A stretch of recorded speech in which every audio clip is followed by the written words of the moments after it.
राधे राधे कृष्ण कन्हैया गोपाल प्यारो मुरली बजैया।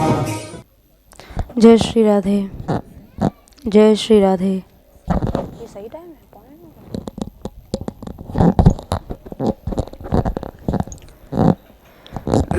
है? श्री राधा मानवेरी लाल श्री श्री बाबा महाराज के श्री चरणों में प्रणाम। पादस्पर्श रसोत्सवं प्रणतिभिर्गोविन्दमिन्दीवर श्यामं प्रार्थयितुं सुमञ्जुलरहः कुञ्जांश सम्मार्जितुं माला चन्दनगन्धपूगरसवत्ताम्बूलसत्पानका न्यादातुं च रसैकदायिनी तव प्रेष्या कदा स्यामहम्।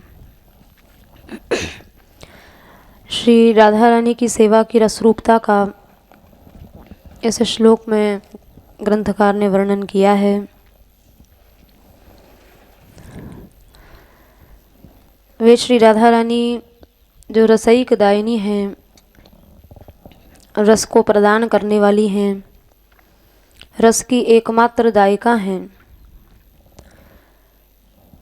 उनकी परिचारिका दासी बनने की इच्छा व्यक्त कर रहे हैं। मैं तुम्हारी परिचारिका कदा स्यामहम, कब होंगी। और तब से तात्पर्य तुम्हारी दासी बनने की कामना का भाव है। यद्यपि प्रियतम श्याम सुंदर भी उसे प्राप्त हैं, वो भी विद्यमान हैं, फिर भी मेरी तो स्वामिनी जी में ही पूर्ण ममता है, ये भाव उस सखी का प्रकट हो रहा है। वे श्री राधा रानी मुझे योग्य सेविका मानकर और उनके कार्यों में भेजे जाने का अधिकार प्राप्त करके जो कार्य दासी का है और उस कार्य को ये दासी करने में योग्य है,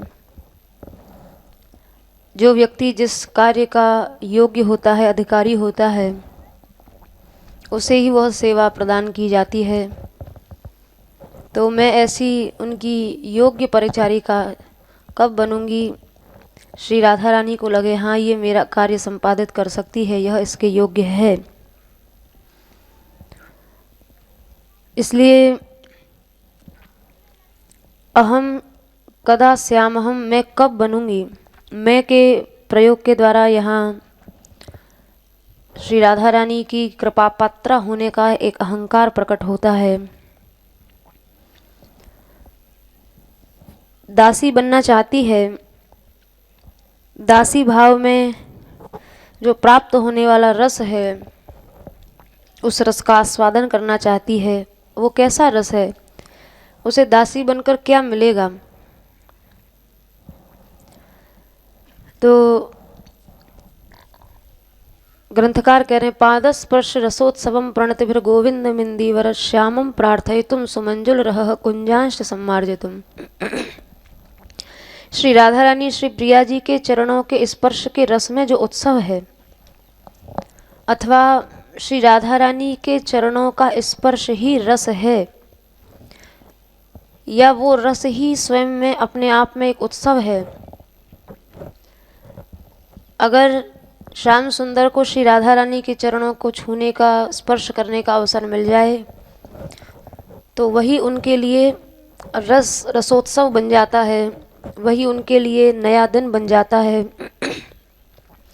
ऐसे गोविंद की प्रणाम के द्वारा प्रार्थना कराने के लिए, यानी श्री राधा रानी उस रास रस को शुरू होने से पहले मुझे कब श्याम सुंदर के पास भेजें और मैं श्याम सुंदर के पास जाकर प्रार्थना करूं कि चलिए श्री राधा रानी आपके लिए प्रतीक्षित हैं। कैसे श्याम सुंदर? वो श्याम सुंदर जिनके लिए राधा रानी के चरणों का स्पर्श ही रसोत्सव है, वही उनके जीवन का सबसे बड़ा आनंद है, सबसे बड़ा उत्सव है।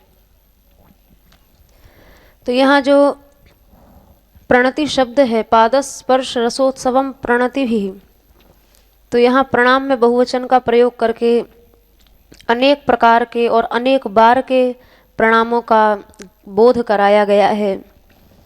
जैसा कि आगे पद्य में कहेंगे भी, तादृंग मूर्तिर्व्रजपति सुतः पादयोर में पतित्वा दंताग्रेणाथ धृत तृणकम काकुवादान ब्रवीति नित्यम चानुव्रजति कुरुते संगमायोद्यमं चे त्युद्वेगम में प्रणयनी किमा वेदयेयम नुराधे।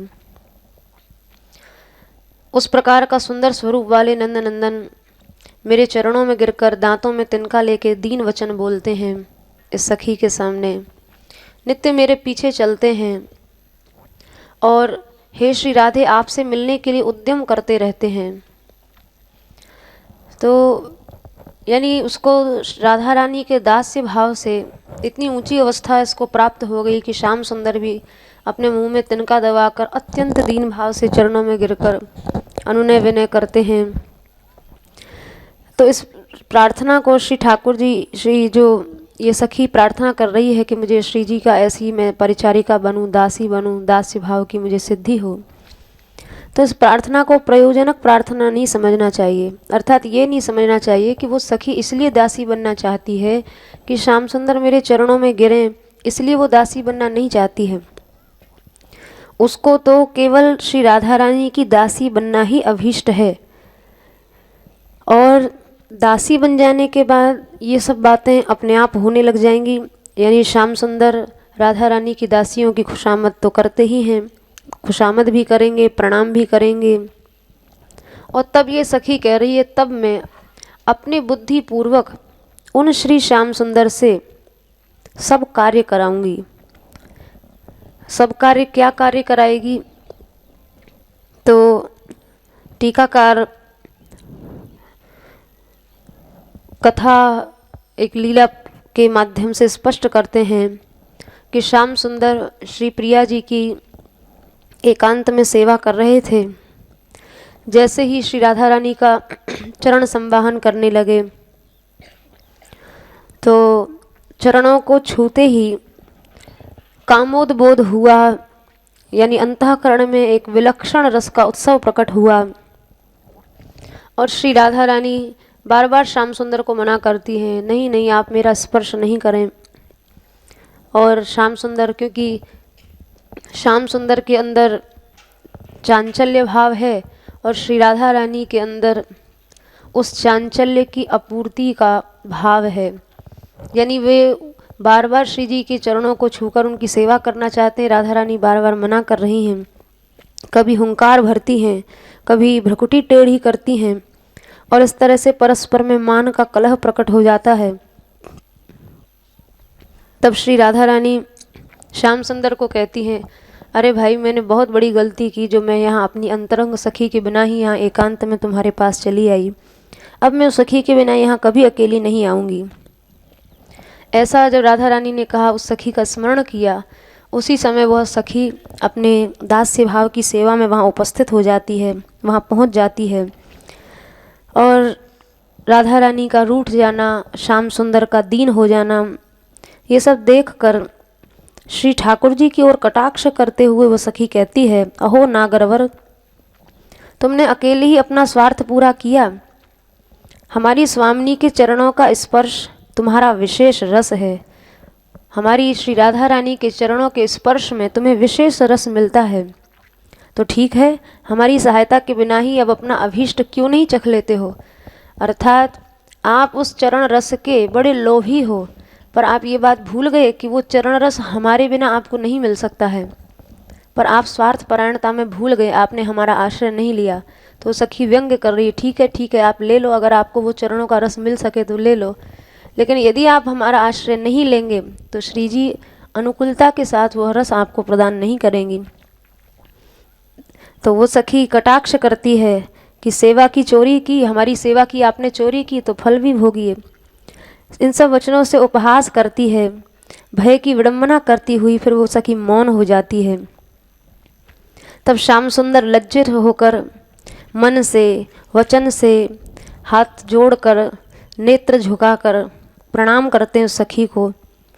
और इसीलिए प्रणति शब्द का बहुवचन में प्रयोग किया गया है, यानी यहाँ प्रणाम करने से बहुत सी लीलाएं स्पष्ट हो जाती हैं।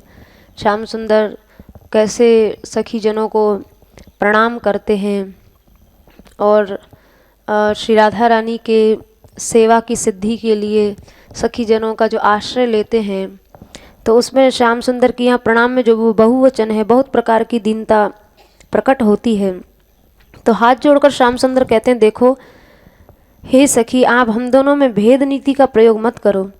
मैं तो सदा ही तुम्हारे कहने में रहता हूँ, अर्थात मैं सर्वदा तुम्हारे अधीन हूँ। मैं तुम्हारे उपकारों को भला कैसे भूल सकता हूँ। देखो अभी भी यदि तुम मेरा काम बना दो तो मैं श्री प्रिया जी, श्री राधा रानी के सामने सदा आपकी प्रशंसा ही करूँगा, जिससे राधा रानी मुझ पर प्रसन्न हो। तो जब श्याम सुंदर राधा रानी को प्रसन्न उन्हें करना होता है तो उनके सामने जाके उनकी सखियों की प्रशंसा करने लगते हैं, उनकी सखियों की सराहना करते हैं। तो इससे राधा रानी बड़ी जल्दी रीझ जाती हैं। तो इस प्रकार श्याम सुंदर जो अपना लाघव प्रकट करते हैं, यानी दैन्य जो प्रकट करते हैं, उस दैन्य का स्वाद लेने के लिए ही ये सखियां इस तरह से उपालंभ देती हैं, ठाकुर जी के साथ इस तरह का उपहास करती हैं, ताकि श्याम सुंदर दीन बने, दैन्य के वचन बोलें और उसका आस्वादन ये सखियां लेती हैं। तो टीकाकार कह रहे हैं कि इस सखी का वो उपालंभ भी उस प्रणाम का कारण है। आखिर क्यों श्याम सुंदर प्रणाम सखियों को करते हैं, तो ये सखी उपालंभ देती हैं। देख लो हमारी सहायता के बिना यदि आप राधा रानी के चरणों का जो स्पर्श का से उत्पन्न होने वाला जो रसोत्सव है, वो अगर लेना चाहेंगे भी तो भी आपको प्राप्त नहीं हो सकेगा। हमारे बिना आपके अभीष्ट की सिद्धि नहीं होगी। तो ये सब बातें सखियां कहती हैं, तो श्याम सुंदर उनको प्रणाम करते हैं, उनके सामने गिड़गिड़ाते हैं। दूसरी बात ये भी है कि चरण स्पर्श का रस तो जो उसका अधिकारी है उसके बिना मिल ही नहीं सकता है, अथवा उसके दिए बिना उसका प्रसाद भी प्राप्त नहीं हो सकता है। इसलिए पादस्पर्श का रस प्राप्त करने के लिए उनके चरणों की दासियों से प्रार्थना करना आवश्यक है। ठीक है, श्री राधा रानी के चरण हैं, पर राधा रानी के चरण इन सखियों की संपत्ति हैं। जैसे कोई धनी यदि अपना धन याचक को न देना चाहे तो नहीं ही देगा, और यदि वह उस धनी को याचक किसी तरह मना ले तो चाहे जितना विशेष धन उसके पास है वो उसको सहज प्राप्त हो जाएगा। तो श्री राधा रानी के जो चरण हैं, वो यद्यपि राधा रानी के चरण हैं, पर ये संपत्ति सखियों की संपत्ति है। इसलिए इसकी जो धनी है वो सखियां हैं।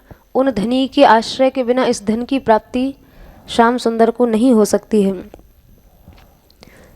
यहाँ श्याम सुंदर की ये दैन्य को दिखाकर ये बताना चाहते हैं कि भगवान यहाँ गोविंद में अपने ऐश्वर्य की गंध भी नहीं है, बल्कि प्रिया जी की दृष्टि ही इनके नेत्रों का जीवन है। इसलिए क्षण क्षण में श्री राधा रानी की दृग्भंगियों की विविधता का दर्शन करते हैं।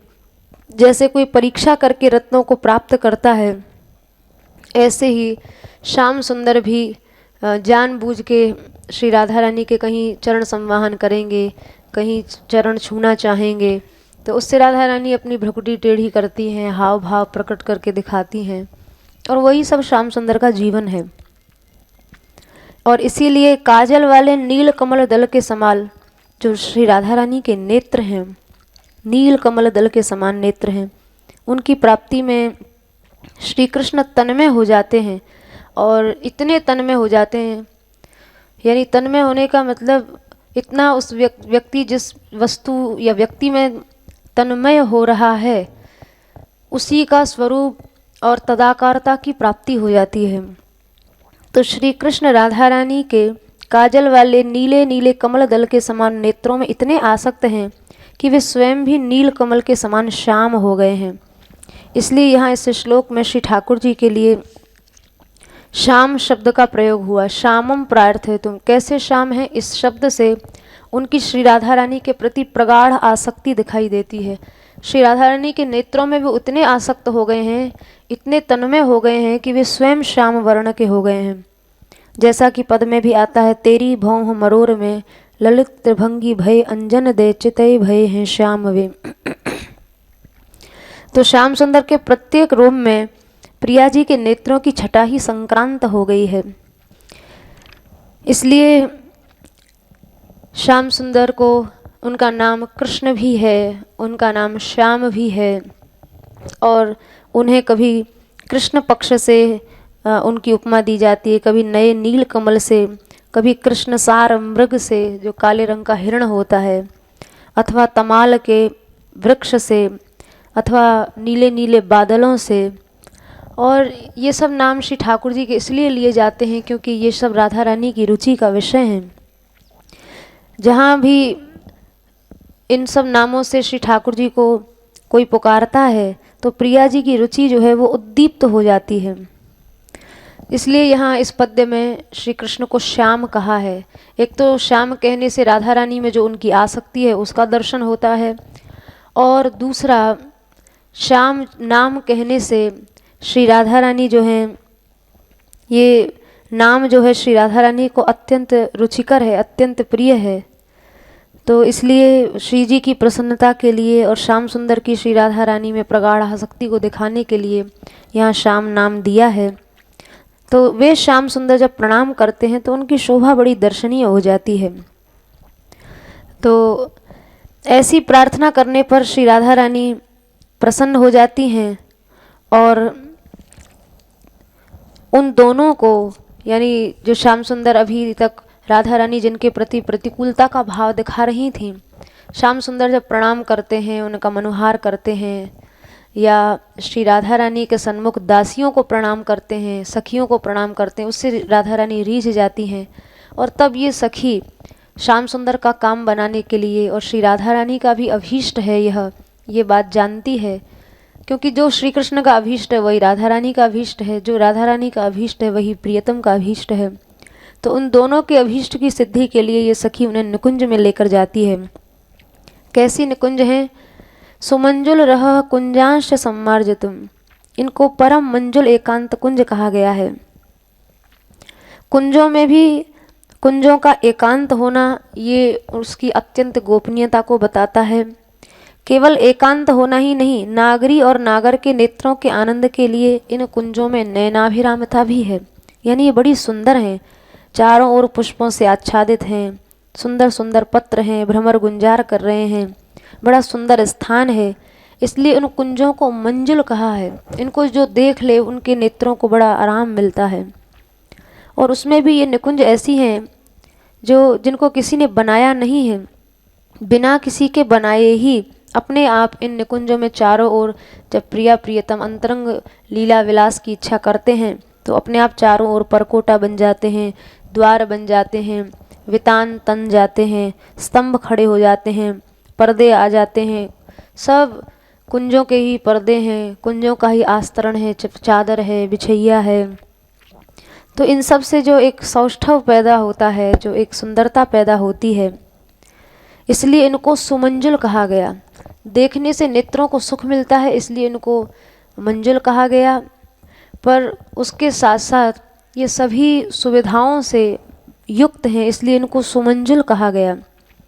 इन सुमंजुल और एकांत कुंजों को स्वयं श्री वृंदा देवी ने, यद्यपि बहुत वृंदा देवी जो इस वन की अधीश्वरी हैं, सर्वदा उसकी स्वच्छता का ध्यान रखती हैं, तो भी ये सखी कहती है कि यहाँ प्रिया प्रीतम के आने के पूर्व मैं मार्जनी लेकर यहाँ आती हूँ।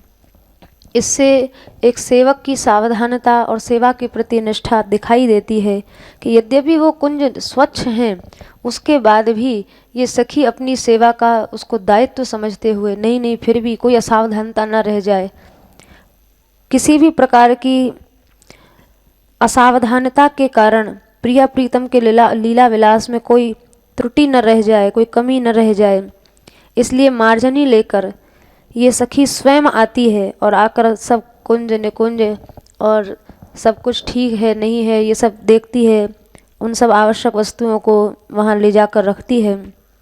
तो दासी भाव की सावधानता दिखाई पड़ती है। वो मार्जन कैसा मार्जन करती? सम्मार्जितम, मार्जन में सम उपसर्ग लगाया है, यानी पुष्पों का पराग है और कहीं कोई कली, कोई कठोर वस्तु, मार्ग में सर्वत्र पुष्पों का पराग बिछा है, गलती से कोई डंठल न रह जाए, कोई पुष्प का कठोर भाग न रह जाए, तो उसको बड़े ध्यान से देखती है, कहीं प्रिया प्रीतम को चलने में कोई कष्ट न हो जाए। तो इस तरह का मार्जन करती है। तो अब यहाँ प्रश्न होता है कि फिर वहाँ ऐसी कौन सी लीला हुई जिसमें रसोदय हुआ, रस उदित हुआ।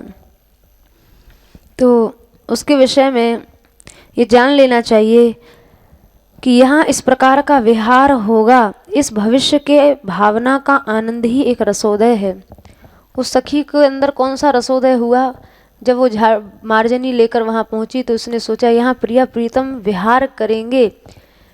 अभी विहार हुआ नहीं या हो नहीं रहा था, विहार करेंगे, भविष्य में एक संभावना है, विहार करेंगे, इतनी सी इस भाव का आनंद ही रसोदय था, वही रस था और वही उत्सव था जो सखी के अंतस्थ में उत्पन्न हुआ। और प्रातः काल कुंजों का मार्जन करने के लिए मेरा कैसा भाग्योदय है, मैं यहाँ आई हूँ। और विचित्र सुरत के आरंभ में जब निकुंज के अंदर अस्त व्यस्त हुए बिस्तर पर लग गए राधा माधव के अंगरागों से मैं अपने शरीर को कब अलंकृत करूँगी, ऐसी वो भावना करती है। राधा माधवोर विचित्र सुरतारंभे निकुंजोदर सरस्तप प्रस्तर संग तैर्वपुरलम कुर्वेंग रागैः कदा तत्रैव त्रुटिताः स्रजो निपतिताः संधाय भूयः कदा कंठे धारयतास्मि मार्जन कृते प्राप्तः प्रविष्टास्म्यहम्। मन ही मन ऐसी भावना करती है कि इसी कुंज में जब प्रिया प्रियतम विचित्र सुरतक क्रीड़ा करेंगे और उस समय जब उनका श्रृंगार है, वस्त्र हैं, सब अस्तव्यस्त हो जाएंगे और उस विशेष विहार काल में जब उनका अंगराग यहाँ किसी लता पत्र पर लग जाएगा और मैं जब मार्जनी लेकर यहाँ प्रातःकाल आऊँगी और वो अंगराग मुझे प्राप्त होगा, मैं उसका स्पर्श करूँगी, उससे कब अपने शरीर को सजाऊँगी। यहाँ श्री प्रिया प्रीतम की एक विशेष सूरत लीला में जब माला टूट कर गिर गई होगी और मैं मार्जनी लेकर आऊँगी, तब मुझे वह माला के बिखरे हुए मोती चारों ओर दिखाई देंगे। उनको बीन बीन कर मैं कब अपने कंठ में धारण करूँगी। तो इन सब बातों से जो पूर्व में विलास हो चुका है, उन विलासों के स्मरण का आनंद भी इस सखी का रसोत्सव है। और भविष्य में जो विलास होने वाला है, जिसकी तैयारी के लिए, जिसकी स्वच्छता के लिए कुंज निकुंज व्यवस्थित है कि नहीं, स्वच्छ है कि नहीं, जिसके लिए वो यहाँ आई है, तो भविष्य का जो विलास है उसके स्मरण से भी इसके अंतस्थ में रसोदय हुआ है। और जो पूर्व में विलास हो चुका है उसका स्मरण करके भी सखी के मन में रसोत्सव हो रहा है, रस उदय हो रहा है। तो यहाँ कुंजों में कुंजांश बहुवचन का प्रयोग है, उससे ये तात्पर्य है कि उन कुंजों में नित्य नई नई लीलाएं होती रहती हैं। समय के अनुसार विलास की विविधता को ये शब्द घोषित करता है। अब उन विलासों के भोग के लिए जो उपयुक्त सामग्रियां हैं, यानी जो विलास प्रिया प्रीतम करेंगे, उनमें जिन जिन वस्तु सामग्री जो अपेक्षित है, जो आवश्यक है, तो उनको लाने के लिए उस सेवा कार्य में व्यस्त रहने के आनंद का अब वर्णन करते हैं कि प्रियतम प्रिया जी के द्वारा उपभुक्त जो न हुई वस्तु है उसे कभी धारण नहीं करते हैं।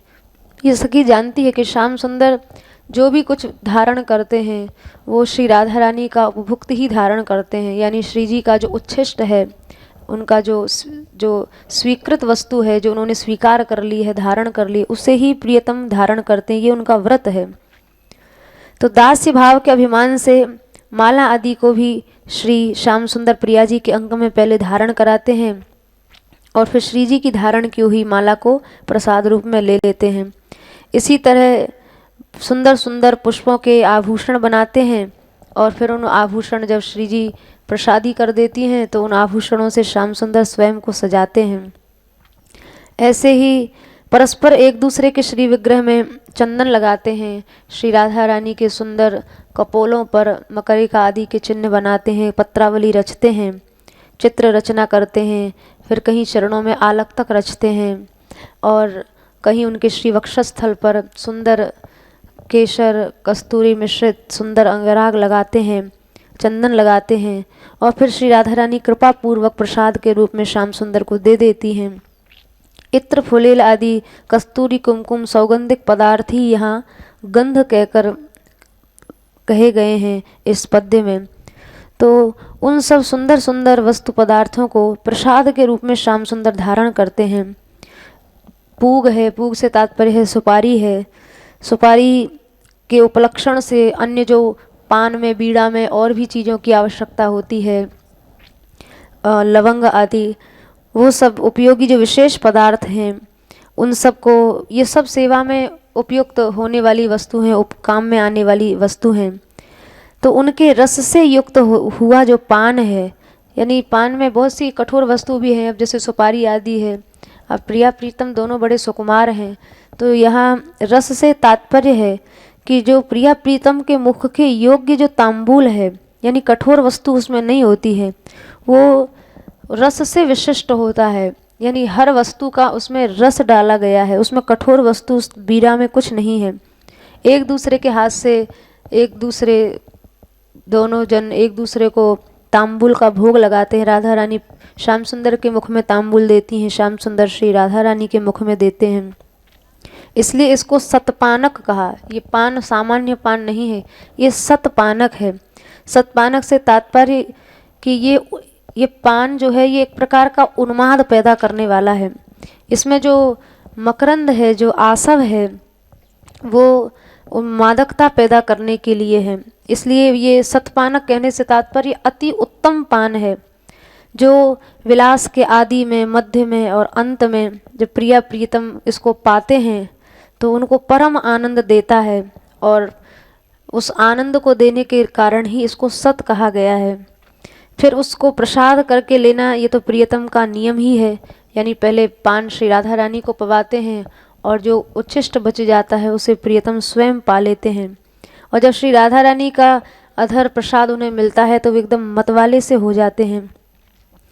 तो इस तरह से सब प्रकार से सर्वदा रस ही देने वाली हैं श्री राधा रानी, इसलिए उनको रसईक दायिनी कहा है। जो श्री राधा रानी सब प्रकार से श्याम सुंदर को रस ही प्रदान करने वाली है, सब प्रकार से रस। ऐसी उन रसईक दायिनी स्वामिनी श्री राधा रानी की मैं दासी कब बनूंगी। इसका अर्थ है कि उस कार्य में श्री प्रिया जी मुझे ही भेजती हैं, यानी मुझे अपनी योग्य परिचारिका मानती, योग्य सेविका, हाँ ये मेरा कार्य ठीक से संपन्न कर सकती है। एक और अर्थ ये कहते हैं टीकाकार कि प्रिय की चंचलता से प्रिया जी जब मान कर लेती हैं, जब श्याम सुंदर ज़्यादा चांचल्य दिखाते हैं तो राधा रानी मान कर लेती हैं, तो उस समय ये जो अंतरंग सखी है यही प्रियतम को सिखाती है कि हे श्याम सुंदर, तुम प्रिया जी से चरण स्पर्श के रसोत्सव की प्रणाम द्वारा प्रार्थना करो। ऐसे रसोत्सव नहीं मिलेगा, अगर प्रिया जी प्रतिकूल बनी रही तो कहाँ से आपको रसोत्सव मिलेगा। आप पहले प्रिया जी को मनाओ, चरणों में प्रार्थना करो, प्रणाम करो, तो आप इस चंचलता से और इस अस्थिर पने से रसोत्सव की प्राप्ति नहीं कर सकते हैं। तो जैसे जैसे वो सखी सिखाती है वैसे वैसे श्याम सुंदर एक मुग्ध बालक की तरह, अबोध बालक की तरह करते रहते हैं। कैसे हाथ जोड़ना है, कहाँ किस दिशा में खड़े होना है जहाँ से श्री राधा रानी उन्हें देख सकें। तो ये सखी कह रही है मेरी शिक्षा के अनुसार वैसा वैसा श्याम सुंदर करते हैं। तो इस प्रकार प्रार्थना कराना और चरणों में कैसे झुकना चाहिए, कैसे श्री जी की ओर देखें, किस तरह के वचन बोलें, ये सब जो बातें हैं ये अंतरंग सखी का ही धर्म है। श्री जी कैसे प्रसन्न होंगी ये कोई अंतरंग सखी ही बता सकती है, जो श्याम सुंदर को बताती है। तो पादस्पर्श है, चरण संवान है, महावर आदि लगाने का समय है, उस समय भी राधा रानी कई बार मान कर लेती हैं। तो श्री श्याम सुंदर को वह सखी पहले ही बता देती है कि कथनचित राधा रानी ने मान कर लिया तो उस मान के किले को तोड़ने के लिए आपको भी वह विद्या आनी चाहिए। और ये सखी कह रही है कभी कभी तो श्री राधा रानी बड़ी अनुकूल भी होती हैं, तो भी जैसे एक जो योद्धा होता है वो सब तरह के दाव पे सीख के ही युद्ध के लिए बाहर निकलता है, तो कई बार राधा रानी बड़ी अनुकूल भी होती हैं, तो भी ये सखी कह रही है मैं फिर भी श्याम सुंदर को अच्छी तरह से सिखा पढ़ा के ही भेजती हूँ। कथनचित राधा रानी ने मान कर लिया और वे प्रतिकूल बनी रहीं तो आपको फिर अपने आपके अभीष्ट की सिद्धि नहीं होगी, वो रसोत्सव प्राप्त नहीं होगा। इसलिए पहले से ही श्याम सुंदर को ये सखी अच्छी तरह सिखा पढ़ा के भेजती है। और इसका एक दूसरा अर्थ टीकाकार ने ये भी दिया है, एक कटाक्ष व्यंग के अर्थ में भी दिया है कि जब राधा रानी ने स्नान कर लिया तो स्नान के बाद स्पर्श की उत्सुकता से प्रिया प्रियतम में परस्पर कलह हो रहा था। यानी श्याम सुंदर श्री राधा रानी के चरणों का स्पर्श करना चाहते थे, पर श्री राधा रानी उनको वह स्पर्श सुख नहीं दे रही थी। तो एकांत में ये लीला हो रही थी, पीछे से सखी पहुंच गई। उस सखी ने पहले तो श्री राधा रानी के ऊपर व्यंग किया कि आप मुझे छोड़कर अकेली क्यों चली गईं, और यहाँ आप दोनों का लज्जा और चंचलता का कलह किसी प्रतिहू के बिना शांत नहीं किया जा सकता है। जैसे दो व्यक्तियों में परस्पर अच्छा खासा युद्ध हो रहा हो, लड़ाई हो रही हो, तो तीसरे की सहायता के बिना उसको शांत नहीं किया जा सकता। तो प्रियतम जो है वो चंचल हैं, प्रिया जी जो हैं वो उनके प्रति प्रतिकूल हैं, तो कलह होना स्वाभाविक है। तो जब वह कलह हुआ, प्रणय कलह हुआ, तो श्री सखी कहती है कि हे प्रियतम, ये आपका स्वार्थ भी हमारी सहायता के बिना सिद्ध नहीं हो सकता है, आपका स्वार्थ हमारी सहायता से ही सिद्ध होगा। फिर श्रृंगार की जो सामग्रियां हैं, सुगंधित पदार्थ हैं, पान बीड़ा आदि हैं, वो भी अपेक्षित होते हैं, क्योंकि जब राधा रानी मान कर लेती हैं तो पान भी कभी श्याम सुंदर देते हैं, कभी व्यजन डुलाते हैं, तो इन सब चीज़ों की आवश्यकता होती है। तो ये सब वस्तु सामग्री कौन जुटाएगा, मैं ही तो जुटाऊंगी, इसलिए आपके साथ मेरी जैसी संगनी का होना अत्यंत आवश्यक है। तो सखी ये बताना चाहती है कि मेरे बिना आप दोनों में इसी तरह कलह होता ही रहेगा, और यदि मैं कलह शांत कराने नहीं आऊँगी तो क्या भरोसा ये कलह कब तक चलता रहे। तो फिर सखी प्रियतम को सिखाती है, ऐसे प्रार्थना करो, ऐसे प्रणाम करो। और जब प्रियतम सखी के द्वारा सिखाए गए एक विद्यार्थी बनकर जैसे जैसे सिखाती है वैसे वैसे करते हैं, तब राधा रानी प्रसन्न होती हैं और प्रिया जी प्रसन्न होकर श्याम सुंदर को रस प्रदान करती हैं। तो ऐसी जो रसईक दायिनी है, जो अपनी प्रत्येक क्रियाकलाप से एकमात्र रस ही देती हैं, जिनके प्रत्येक क्रियाकलाप से रस ही प्रकट होता है, रस ही स्रवित होता है, ऐसी उन श्री राधा रानी की मैं योग्य सेविका, अर्थात उनके सभी कार्यों को मैं संपन्न कर सकती हूँ, ऐसी विश्वास दिलाने वाली मैं सेविका कब बनूंगी, ऐसी वह भावना सखी इस पद्य के माध्यम से उसने की है। जय श्री राधे। जय श्री राधे। श्री राधा मान बेरी लाल एवं श्री श्री बाबा महाराज के श्री चरणों में प्रणाम। आगे क्रम में 61वां श्लोक है। लावण्यामृत वार्तया जगदिदं संप्लावयन्ती शरचंद्र। लावण्यामृत वार्तया जगदिदं संप्लावयन्ती शरद। राकाचंद्र मनंतमेव वदन ज्योत्सनाभिरातन्वती। श्री वृंदावन कुंज मंजु गृहिणी काप्यस्ति तुच्छा महो। कुर्वाणाखिल साध्य साधन कथां दत्वा दास्यस्तोत्सवम्। इस श्लोक में श्री राधा रानी की सर्वश्रेष्ठ परिचर्या का वर्णन किया है।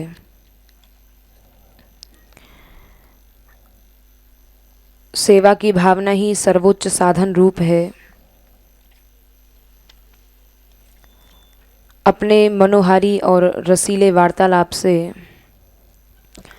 संपूर्ण जगत को डुबाती हुई, अपने मुख की प्रभा से शरदकालीन अनंत चंद्रमाओं का विकास करती हुई, अपना दास देखकर सभी साधन साध्यों की चर्चाओं को तुच्छ बनाती हुई, श्री वृंदावन की कुंज ही जिसके मंजुल ग्रह हैं, ऐसी कोई अनिर्वचनीय गृहिणी है, ऐसी अद्भुत स्वामिनी उस वृंदावन में विराजमान है। कापी का अर्थ है श्री वृंदावन कुंज मंजु गृहिणी काप्यस्ति। कापी अर्थात कोई का अर्थ अनिर्वचनीय है। जो स्वामिनी यहाँ विराजमान है इस वृंदावन में, इस कुंज में, वो अनिर्वचनीय है, उनका वर्णन नहीं किया जा सकता। कैसी अनिर्वचनीय है? वो सबसे विलक्षण स्वरूप वाली श्री वृंदावन के कुंज रूपी मंजुल ग्रहों की स्वामिनी है। यहाँ ग्रह शब्द क्यों कहा गया है? यहाँ गृहिणी श्री राधा रानी को कहा है, इसका मतलब ग्रह भी उनका है। गृह कौन सा है उनका? ये वृंदावन की मंजुल कुंज है। तो यहाँ इस गृह में गृहिणी कहा है तो उससे ग्रह का भाव प्रकट होता है। गृहिणी है तो इसका मतलब ग्रह भी है, ग्रह है तो इसका मतलब उसमें रहने वाले प्राणी भी हैं। तो यहाँ गृहिणी के गृह में रहने वाला परिकर कौन सा है? यहाँ गृहिणी शब्द से उन तरु लता वल्लरी पक्षी तथा जल स्थल सबका तर्पण उपलालन और उनकी क्रीड़ा विलास के कार्यों में व्यस्त रहने वाली और नित्य श्री वृंदावन कुंजों में ही स्थिर रहने वाली श्री राधा रानी है। श्री राधा रानी गृहिणी है। गृहिणी और किसको कहा जाता है? जो अपने संपूर्ण परिवार का लालन पालन करे उसको गृहिणी कहा जाता है। तो यहाँ श्री राधा रानी गृहिणी कहने का यही तात्पर्य है कि वृंदावन की कुंज में जितने भी लता पुष्प वृक्ष हैं, जितने भी पक्षी हैं, सबका लालन पालन श्री जी के करकमलों के द्वारा ही होता है। अपने ग्रह के प्रत्येक जीव का, स्थावर जंगम का, सबका श्री जी विशेष ध्यान रखती हैं। इस वन कुंज में श्री जी प्रत्येक अपने जितने भी वृक्ष आदि हैं, लता आदि हैं, उनका स्वयं ही तर्पण, उनका स्वयं ही सिंचन करती हैं। तो ऐसी वह गृहिणी है। और इस प्रकार जैसे ग्रह का जो स्वामी होता है, ग्रह की जो स्वामिनी होती है, वो हालांकि घर में रहने वाला प्रत्येक व्यक्ति कार्य करता है, लेकिन गृहिणी विशेष व्यस्त रहती है, उसके ऊपर अधिक कार्यभार होता है। तो यहाँ श्री राधा रानी जिनके द्वारा संपूर्ण इस वृंदावन की कुंज रूपी ग्रह का लालन पालन होता है, उन क्रीड़ा विलास कार्यों में सदा व्यस्त रहने वाली हैं श्री जी, और नित्य श्री वृंदावन कुंजों में ही स्थिर रहने वाली हैं, जिनके कारण अपना सब भार छोड़कर पुरुष निश्चल विचरता है। श्री राधा रानी इस वन की गृहिणी है, इसलिए श्याम सुंदर को कोई किसी बात की कोई चिंता नहीं रहती है और वो बिल्कुल स्वतंत्र भाव से घूमते हैं और इन वचनों के अनुसार प्रिय उनके अधीन हैं। गृहिणी का तात्पर्य है कि श्याम सुंदर उनके अधीन रहते हैं। अब उन स्वामिनी जी की विलक्षणता प्रकट कर रहे हैं कि वे कैसी गृहिणी हैं, कैसी स्वामिनी हैं, कैसा उनका विलक्षणता है। प्रकट साधक दशा के पक्ष में वे अपने दास्य भाव के उत्सव को, अर्थात उसकी उत्सुकता को, दासी भाव को देकर समस्त साध्यों और साधनों को स्वरूप से तुच्छ करना, यह भाव दिया गया है कि श्री राधा रानी ऐसी स्वामिनी है कि यदि वो अपना दास्य भाव किसी को दे दें, दास्य भाव से स्वीकार कर लें, तो उस दास्य भाव के सामने जितने भी संसार के समस्त साधन और साध्य हैं सब तुच्छ हो जाते हैं। उन स्वामिनी का यदि दास्य भाव प्राप्त हो जाए तो उसके आगे बड़े से बड़े साधन और उन साधनों का जो फल है या उन साधनों को करने वाले जो साध्य हैं वो सब तुच्छ हो जाते हैं। ऐसा उनका दास्य भाव है यदि उसकी प्राप्ति हो जाए। जिनके दासी भाव की उत्सुकता के सामने अन्य सभी साध्य साधनों की बात तुच्छ सी लगती है, ऐसा लगता है कि श्री जी के दासी भाव की प्राप्ति हो गई, इसके आगे अब सब साधन फीके लगते हैं, उसमें कोई रस नहीं है, कोई आनंद नहीं है, जो आनंद श्री राधा रानी के दासत्व में है, श्री राधा रानी की दासता में है। तो यहाँ पर पूर्णतया दास भाव प्राप्त होने पर तो भाई क्या कहा जाए, यदि पूर्णतया श्री जी दास्य भाव से स्वीकार कर लें तो उस सौभाग्य की सराहना अनंत कोटि जिह्वाओं से भी नहीं की जा सकती है। तो इसका मतलब यह है, जब ऐसी ही बात है कि उनके दास्य भाव के आगे सब साधन तुच्छ हो जाते हैं, तब तो साध्य साधनों के प्रति श्रद्धा और आदर न रहने पर साधनों में प्रवृत्ति कैसे होगी। इससे तो धीरे धीरे जो आश्रित जन हैं उनकी साधन आदि में कोई श्रद्धा ही नहीं रह जाएगी। सब सोचेंगे भाई साधन आदि तो सब बेकार हैं। तो यहाँ श्रद्धा और आदर न रहने पर साधनों में प्रवृत्ति कैसे होगी, फिर कैसे साधन किया जाए जब साधन ही तुच्छ लगने लगेंगे। और समस्त साध्यों में शिरोमणि, साधन को जो करने वाला होता है उसको साध्य कहा जाता है। तो उन साधनों के साध्य जो शिरोमणि हैं वो कौन है? वो श्री कृष्ण। वो श्री कृष्ण में फिर कैसे भक्ति होगी? और जब वह साध्यों के साध्य श्री कृष्ण भी, यहाँ पर बड़ा सुंदर ग्रंथकार ने भाव प्रकट किया है कि जब उनकी सेवा के सामने श्री राधा रानी की दासत्व जब प्राप्त होगा, उसके सामने सब साधन फीके लगने लगे। साधन ही जब फीके हो गए तो उन साधनों को करने में जो शिरोमणि स्वरूप हैं कृष्ण, फिर इसका मतलब उनकी भी कोई बराबरी नहीं हुई, फिर तो वो भी कहीं सामने नहीं लगते हैं। तो बोले हाँ, ये बात बिल्कुल ठीक है, क्योंकि श्री राधा रानी की जो किंकरियाँ हैं, जो दासियाँ हैं, उनके सामने ये कृष्ण भी प्रार्थना करते हैं। यानी श्री राधा रानी के दास भाव में इतनी शक्ति है कि श्याम सुंदर भी उस दास भाव के सामने नतमस्तक हो जाते हैं। श्याम सुंदर को भी उस रस की प्राप्ति चाहिए होती है, तब श्री राधा रानी की किंकरी दासियों की सहायता उनको लेनी पड़ती है। यानी वह दास्य भाव का आश्रय उनको लेना पड़ता है, तभी उस रस की उनको प्राप्ति होती है। तब तो उन साधनों को तुच्छता में कहा जाए, उनकी तुच्छता में कोई संदेह नहीं रहा है। इसलिए यहाँ पर अहो शब्द द्वारा आश्चर्य प्रकट किया गया है कि उन साध्य और साधनों में निष्ठा रखने वाले लोगों की अपेक्षा से कहा गया है कि भैया हे मेरे चित्त, यहाँ ग्रंथकार कह रहे हैं, हे मेरे चित्त तुम वहीं चलो जहाँ कोई नहीं जाता है। जहाँ कोई नहीं जाता, इसका तात्पर्य श्री राधा रानी के दास्य भाव की दुर्लभता को प्रकट किया है कि इस दास्य भाव की प्राप्ति ऐसे ही नहीं हो जाती है। हे मेरे चित्त तुम वहीं चलो जहाँ कोई नहीं जाता है, जहाँ पहुँचे हुओं के सामने ऊंचे ऊंचे स्थान भी नीचे या छोटे दिखाई देते हैं। इसका यही भाव प्रकट होता है कि जहाँ बड़े बड़े साधन भी उस दास्य भाव के सामने अति लघु लगने लगते हैं। इस प्रकार की तुच्छता साध्य साधनों को प्राप्त होती है। किसके समक्ष? श्री राधा रानी के दास भाव के समक्ष। अब यहाँ श्री राधा रानी के प्रिया जी का स्वरूप बताते हैं, जो टीकाकार ने अनुभव किया है। अब अपने अनुभव में आया हुआ प्रिया जी का स्वरूप बताते हुए कहते हैं कि वो कैसी हैं श्री राधा रानी, कैसा उनका स्वरूप है। बोले लावण्यामृत वार्तया, जिनका लावण्य ही अमृत है, जिनका ऐसा स्वरूप है कि वही साक्षात अमृत स्वरूप है। कैसा अमृत है? बोले उस स्वरूप की, उसकी चर्चा से ही यह सारा जगत आप्लावित हो जाता है। अब जब उनकी चर्चा से ही यह सारा जगत आप्लावित यानी एकदम रस में डूब जाता है, ऐसा उनकी रस चर्चा है। तो बोले जब सारा संसार इस रस चर्चा से डूब ही गया तो फिर इसको कौन सुनेगा?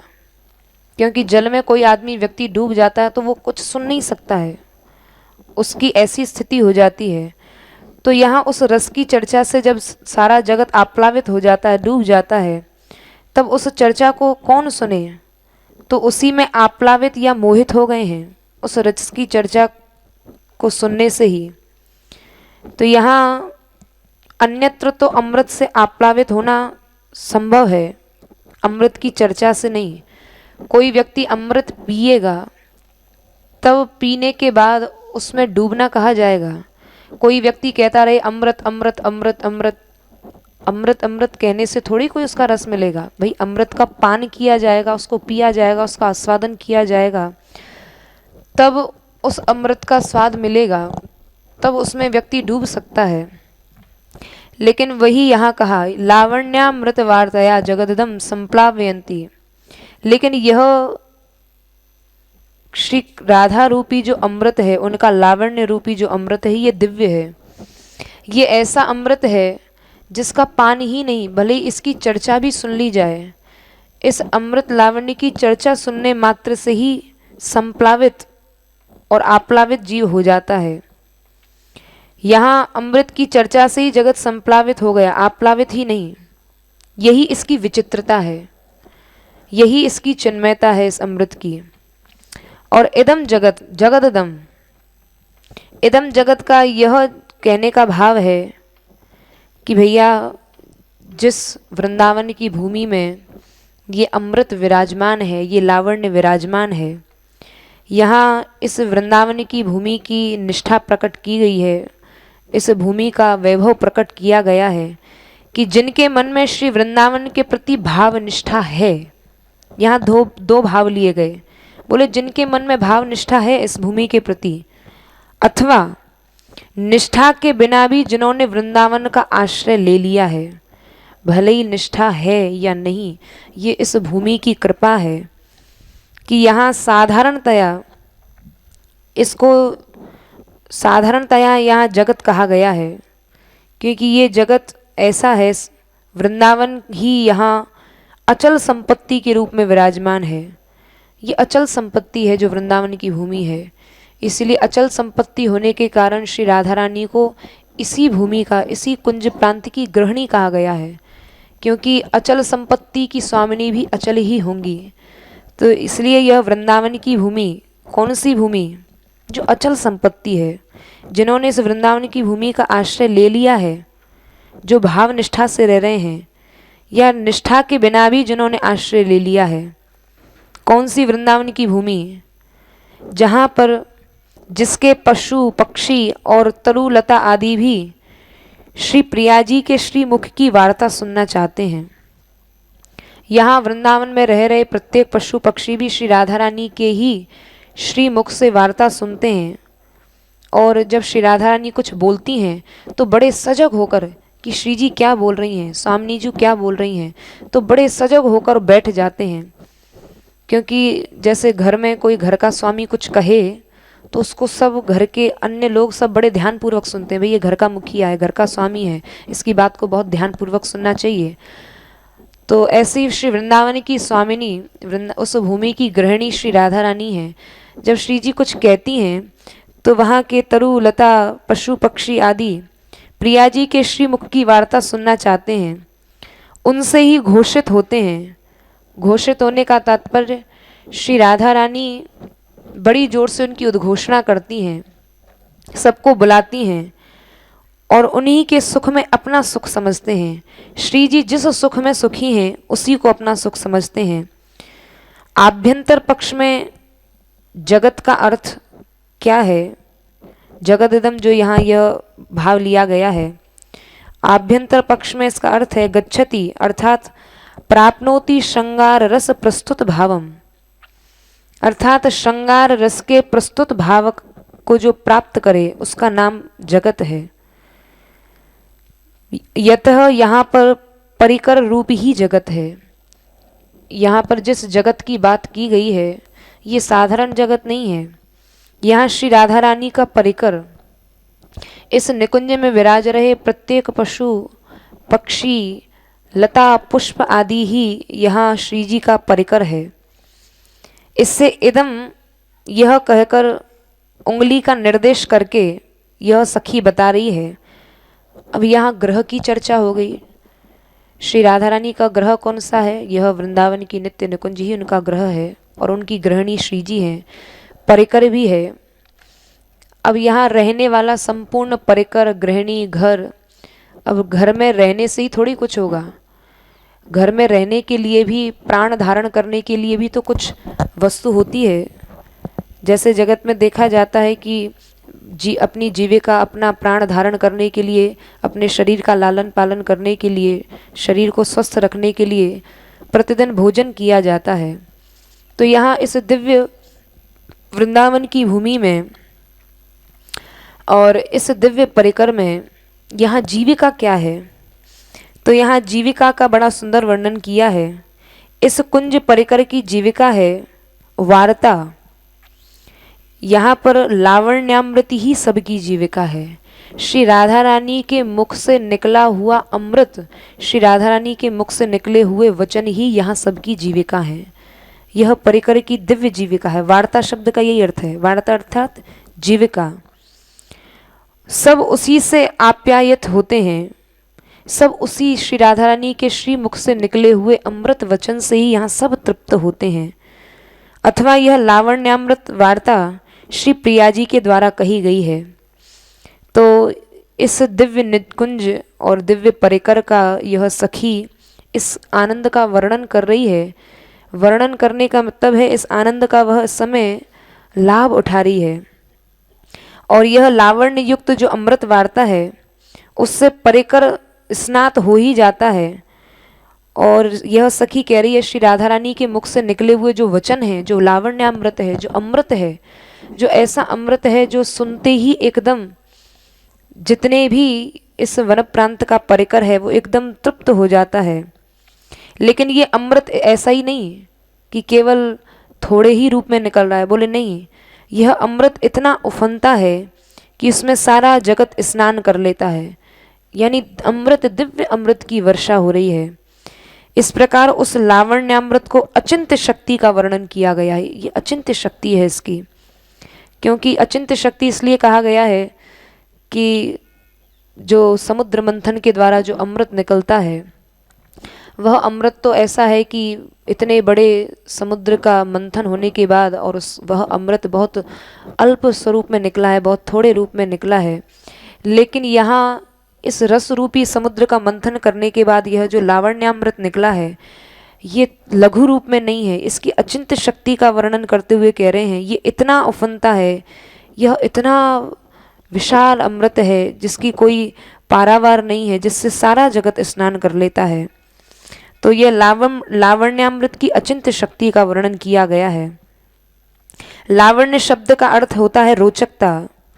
जैसे कोकिल के मधुर स्वर में बड़ी रोचकता होती है, उसके वचन सुनकर बड़ी संतोषजनक भावना उत्पन्न होती है, ऐसे ही यह अमृत है। और अमृत का अर्थ होता है माधुर्य, स्वादिष्टता। देखो अमृत के 3 लक्षण होते हैं।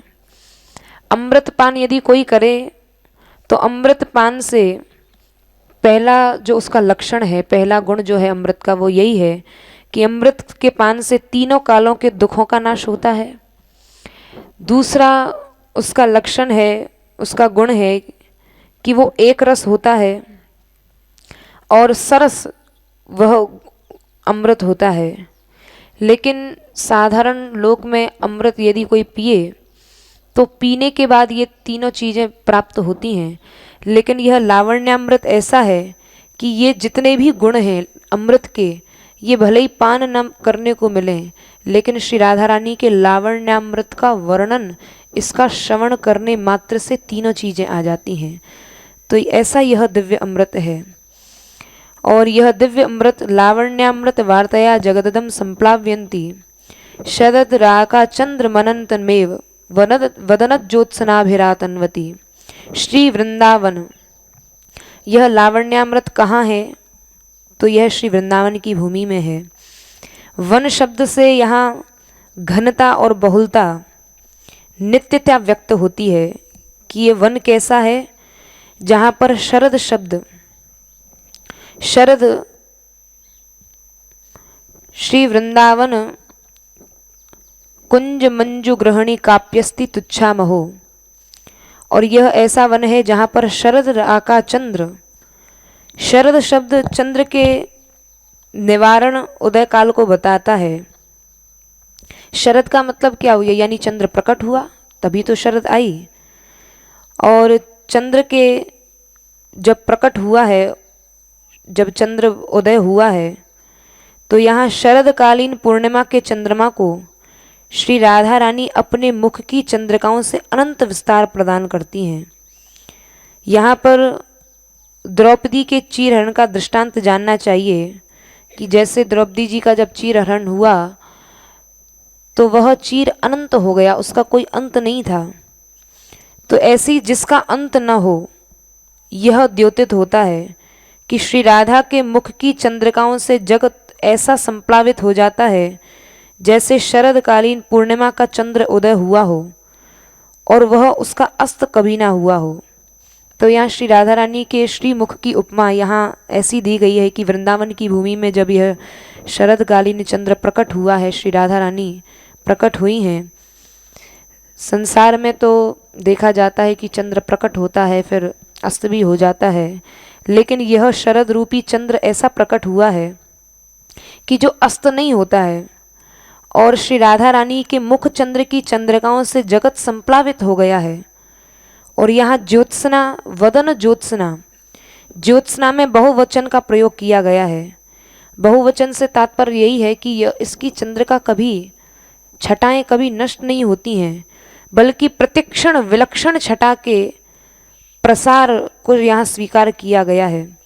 श्री राधा रानी के मुख चंद्र की विशेष असाधारण चंद्रिका का वर्णन किया गया है। इसीलिए तो श्री श्याम सुंदर इस मुख चंद्र को जब भी देखते हैं तब तब उनको लगता है कि यह तो नया ही स्वरूप है, यह स्वरूप तो कभी देखा ही नहीं। बार बार भ्रमित हो जाते हैं और बार बार श्री जी से पूछते हैं, हे देवी तुम कौन हो, कहाँ की हो, किसकी बेटी हो। हालांकि पहले मिल चुके हैं, श्री राधा रानी के श्रीमुख का दर्शन कर चुके हैं, लेकिन श्री राधा रानी का मुख चंद्र जो है वो ऐसा है जो प्रतिक्षण विलक्षण छटा से प्रकट हो रहा है। ज्योत्सना की साधारणता का अभाव प्रतीत होता है, जो साधारण नहीं असाधारण है। ये ज्योत्सनाएं असाधारण है। यदि यहाँ कोई कहे कि बिंब प्रतिबिंब का भाव यहाँ अपेक्षित है, अब श्री राधा रानी का मुखचंद्र जो प्रकट हुआ है, यहाँ पर क्या जानना चाहिए? तो अनेक पदों में श्री राधा रानी के उस स्वरूप का वर्णन किया है। प्रत्र प्रसून बिच प्रति बिंबित नख सख प्रिया जनावत।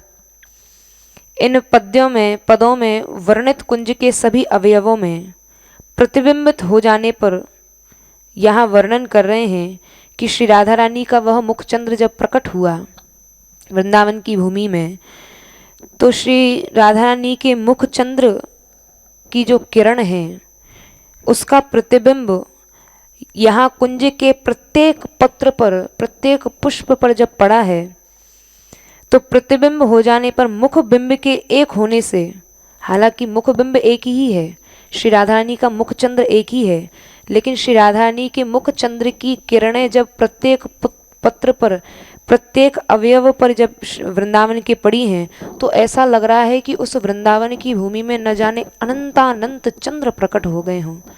श्री राधा रानी के मुख चंद्र की चांदनी से संपूर्ण वृंदावन की भूमि भर गई है, और वह एक चंद्र होने पर भी अनेक हो गए।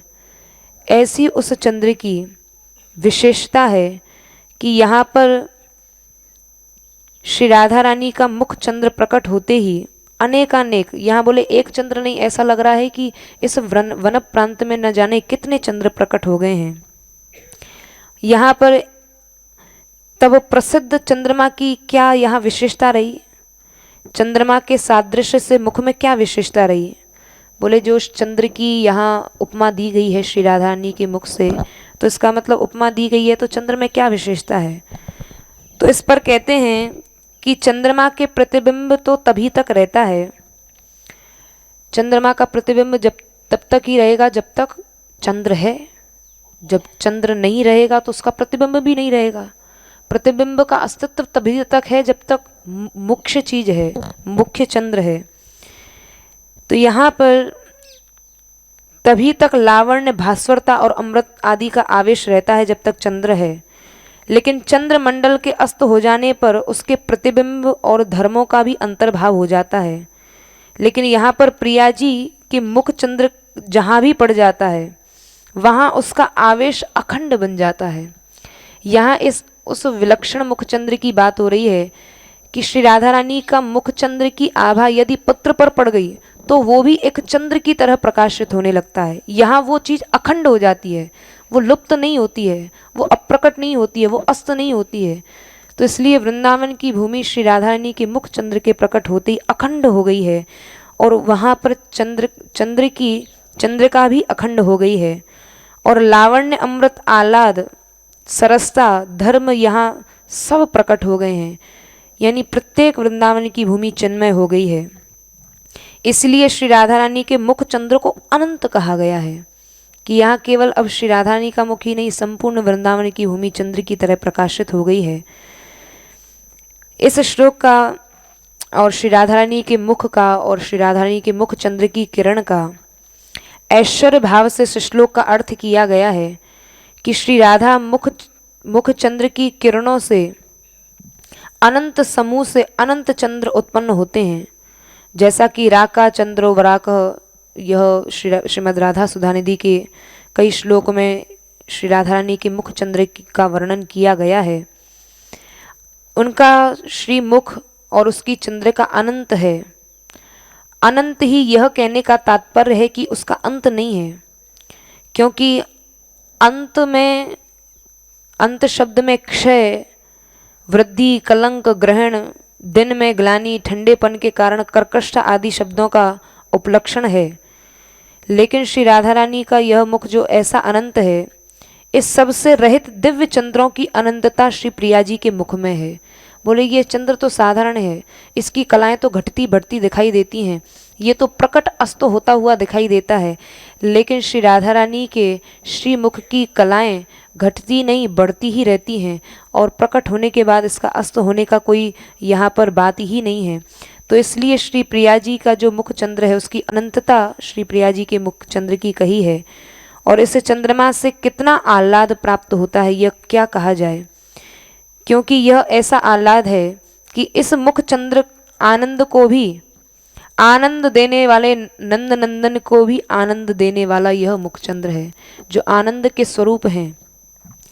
आनंद के स्वरूप जिनका वर्णन वेदों में किया गया है, सच्चिदानंद रूपाय, आनंद शब्द से जिनको संबोधित किया है, ऐसे वो आनंद भी जब श्री राधा रानी के मुख चंद्र का दर्शन करते हैं तो वह आनंद भी आनंदित हो जाता है। उस आनंद को भी आनंदित करने वाला यह मूल कारण श्री जी का मुख चंद्र है। तो यहाँ पर आतनवती, फैलती हुई, इस शब्द का यह तात्पर्य है कि जैसे दीपक की प्रभा क्षण क्षण नवीन नवीन उदय होती है, प्रकाश फैलता है, लेकिन दीपक की प्रकाशता, नवीनता एक देशीय होती है। लेकिन श्री राधा रानी के मुख चंद्र की जो नवीनता है, अब यहाँ पर पूर्व पद्य से इसका बड़ा सुंदर संबंध बताते हैं कि यहाँ पर प्रिय ने प्रार्थना की है श्री राधा रानी से। देखो कैसे आनंदित होते हैं श्याम सुंदर। आनंद प्राप्त करने के लिए श्री राधा रानी से अनुनय विनय करते हैं, और श्री राधा रानी से अनुमति मिलने पर कुंज रूपी मंजुल ग्रह में प्रिया जी के साथ जब श्री राधा रानी प्रिय के साथ संभाषण करती हैं, तो उस समय वह सखी उस संभाषण का जब दर्शन करती है, तो उस समय मेरे हृदय को जो आनंद आप्लावन प्राप्त होता है, उसका मैं क्या वर्णन करूं। यह उस आनंद की चर्चा है जब सबको आनंद से आप्लावित श्री राधा रानी कर देती हैं। तब उनकी प्रसन्नता में जब मुख एकदम मुस्कान से युक्त हो जाता है, श्री राधा रानी जब मुस्कुराती हैं, तो ऐसा लगता है मानो चंद्रिका के प्रकाश से कोटि कोटि चंद्रोदय प्रभासित होने लगे हैं। श्री राधा रानी की मुस्कान ही ऐसी है, ऐसा लगता है अनंतानंत चांदनियाँ, अनंतानंत कोटि कोटि चंद्रोदय प्रकट हो रहे हैं, ऐसी उनकी मधुर मुस्कान है। तो यहाँ पर मंजू गृहिणी कहने का यही भाव है कि मेरा हृदय उस समय की दर्शनीयता का साक्षी है। ऐसा वह सखी कह रही है कि मैं इस लीला का दर्शन कर रही हूँ, मैं इन नेत्रों से उस चंद्र का दर्शन कर रही हूँ। कौन से चंद्र का? जो चंद्र इस वृंदावन की भूमि में प्रकट हुआ है। प्रकट होकर क्या कर रहा है? बोले प्रकट होकर आनंद को भी, यानी श्री कृष्ण को भी वो आनंदित कर रहा है, ऐसा वह चंद्र है। तो इस प्रकरण में चंद्र का अर्थ रस कहा गया है। तब उनकी अमृतमयी वार्ता से और प्रार्थना को मान लेने के आनंद से प्रिय के हृदय में मुस्कान रूपी चंद्र किरणों से उल्लास प्रकट हुआ है। श्याम सुंदर यहाँ साधक के रूप में विराजमान हैं और श्री जी की सेवा में जाते हैं, और श्याम सुंदर सब साधन जब करने के लिए जाते हैं, क्या लेकर जाते हैं? माला, चंदन आदि वहाँ श्री जी की सेवा में लेकर उपस्थित होते हैं। श्री जी वहाँ चंद्र की भांति विराजमान हैं। श्याम सुंदर देख रहे हैं कि मुझे कैसे भी इस वृंदावन चंद्र की मुझे सेवा करने का अवसर मिले। तो जब श्याम सुंदर वहाँ प्रकट होते हैं, वहाँ श्री राधा रानी के सामने हाथ जोड़कर और माला पुष्प आदि लेकर जाते हैं, तो वहाँ श्याम सुंदर ऐसे लग रहे हैं जैसे कोटि कोटि चंद्रों के सामने श्याम सुंदर की स्थिति ऐसे जैसे कोई जुगनू है। तो श्याम सुंदर जब अपनी सेवा परिचर्या के साथ उपस्थित होते हैं कि हे श्री राधे, आप मेरी सेवा स्वीकार करें, श्री राधा रानी के चरणों में महावर लगाने के लिए जब उत्सुक होते हैं श्याम सुंदर, और वहाँ श्री राधा रानी जब कृपा करके उनको यह भाव में स्वीकृति दे देती हैं कि हाँ तुम मेरे पैर में, मेरे चरणों में महावर आलत तक लगा दो, तो वह अभिलाषा की अनुमति प्राप्त करके वह तो प्रिय के लिए उत्सव स्वरूप हो जाती है। श्री राधा रानी की मुझे अनुमति प्राप्त हो गई कि मैं उनकी सेवा कर सकूं, मैं इस चंद्र की, वृंदावन चंद्र की सेवा कर सकूं। यह अनुमति प्राप्त होते ही वह तो श्याम सुंदर के लिए उत्सव स्वरूप हो जाती है, और प्रिय को वह अनुमति देकर सब उपाय गौण कर दिए गए हैं। तब श्री राधा रानी कहती हैं, अहो प्राण प्रिय, इन प्रार्थना से और इन साधनों में तुम क्यों शांत होते हो? हे श्याम सुंदर, तुम तो मेरे हृदय के भ्रमर हो।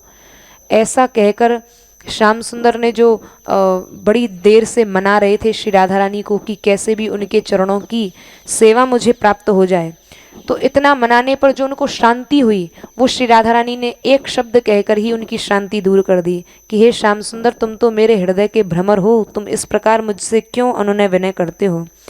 तो इस प्रकार के वाक्यों से श्री प्रिया जी प्रियतम को आस्वादन देती हैं। तो यह इसका आंतरिक भाव है, और इस भाव का, इस रस का वह सखी दर्शन कर रही है। यहाँ पर साध्य सक्ष की अपेक्षा दास्य का पद उत्कृष्ट कहा गया है। यहाँ दास्य भाव को उत्कृष्ट कहा है कि श्री राधा रानी के उस दास्य भाव की सेवा के लिए सदैव श्याम सुंदर उत्सुक रहते हैं। ये श्री राधा रानी की सर्वश्रेष्ठ श्री परिचर्या है, जिसकी श्याम सुंदर सदैव कामना किया करते हैं। जय श्री राधे। साध्य और साधन जहाँ तुच्छ हो जाते हैं, ऐसा जो दास्य है उसका वर्णन किया गया। और अनंत चंद्रमाएं एक साथ उदित हों, ये सब कैसे आदमी सोचेगा, समझेगा। इसलिए अचिंत्य शब्द का गौड़ेश्वर संप्रदाय में प्रयोग किया गया है। अचिंत्य भेदाभेद, ऐसा भेद अभेद अचिंत्य है जिसका चिंतन ही नहीं हो सकता है, फिर वर्णन क्या होगा, कथा क्या होगी, सब तुच्छ हो जाती है। जय श्री राधे।